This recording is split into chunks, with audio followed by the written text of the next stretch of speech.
আসসালামু আলাইকুম। আমি আলামিন। আজকের ভিডিওতে আমি দেখাচ্ছি কিভাবে গরুর সাধারণ চর্মরোগের চিকিৎসা করি। এই ধরনের চর্মরোগে গরুর শরীরে চুলকানি, লালচে দাগ বা চামড়ায় ক্ষত দেখা দিতে পারে। অনেক সময় গরু অস্বস্তি বোধ করে এবং স্বাভাবিক আচরণ বদলে যায়। প্রথমেই আমি গরুকে শান্ত করে একটি পরিষ্কার জায়গায় নিই।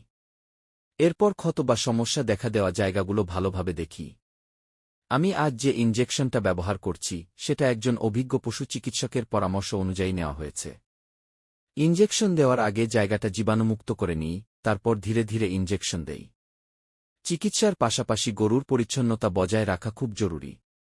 প্রতিদিন খামার পরিষ্কার রাখতে হবে এবং গরুকে পরিষ্কার পানি ও পুষ্টিকর খাবার দিতে হবে যেন রোগ প্রতিরোধ ক্ষমতা বাড়ে।